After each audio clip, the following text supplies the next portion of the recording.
Nick. We're going to move on now to The Telegraph. Should we start emulating China more, Nick? Yeah, this is China to limit teenagers' smartphone use to 2 hours a day. Good old China. This is CAC, not an opinion. It's the Cyberspace Administration of China. CAC. Yeah, sometimes known as CAC. And maybe it means something different in Chinese. Yeah, could do. I just made that bit up. But it is the Cyberspace Administration of China. They're well known. And they've got this so-called minor mode programs, Andrew. So if you're under 18, you can't go on the internet from 10 p.m. to 6 a.m. Or if you're under 8, you can only go on for 40 minutes a day. 16 to 17, you can go on for 2 hours. And if you're 8 to 16, you can go on for an hour. That seems quite a good idea. It's not bad. I mean, it's China. Look, they're not bad. I mean, look, it's draconian, but in the right direction, because everyone knows the internet's bad for children. And also, they don't want their culture to sort of morally and intellectually decline. So they've come up with this. I don't think it's draconian if you're telling kids what to do. I've got no problem with interfering in children's lives. Yes. And this, to me, it sounds like the online safety bill, as it should be.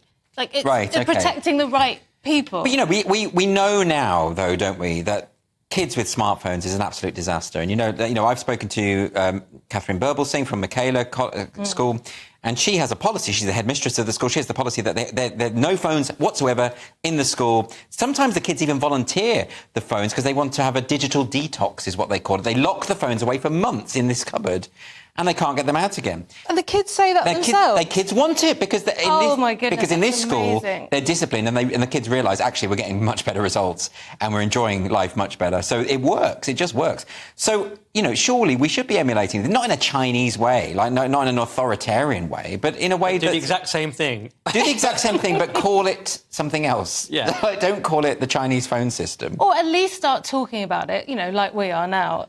Because we don't talk about it, do we? All go, do you have your phones in the bedroom at night? It's a disaster if you do, apparently. I do, and I'm trying to stop and finding it more difficult than I'd hope. Yes, it is difficult, and we're all addicted. I mean, this is the problem, particularly with children, and when they're starting out in life, they're going to become...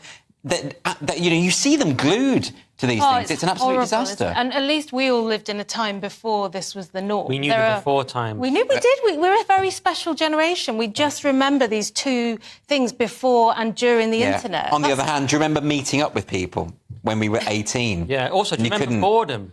It was so boring then, wasn't it? Life was much better in every way, except it was boring. There'd be like nothing on the telly, like Ballykiss Angel was the only thing on telly. And you're like, what am I going to do? We sound like three old, bitter No, I'm saying it's great husks. now, because you never get bored now, which is kind of weird. You can't actually physically get bored now. Well, you love Twitter more than the average person. What are you saying? Well, that's the other point about children being on smartphones, is a lot of bullying goes on cyberspace. Yes. And that's what all the teachers say. At all hours of the day. It just seems like a no-brainer. Just don't let kids have phones at all. It's funny when you said cyberspace. That's such a 90s word. You sound like you're in the Lawnmower Man. It's such an old... I know it's the word in the article. It says the word in the article. It's like something Elon Musk would think is cool. You know, he's called it like X. I never claimed to be... Cyberspace. Nick, I never claimed to be cool. That's not a claim I've ever made because I know it's unsustainable. So I don't need kids be on cyberspace. Cool, Andrew. You think I'm cool? Yeah, but you live on a boat. This is a talking point from like 1998. Should these kids be on cyberspace? No. Is virtual reality going to take over the world? And is The Lawnmower Man a good film? And why have only you and I, Nick, seen that film? Great question. It's a really good film. You should check it out. OK, right.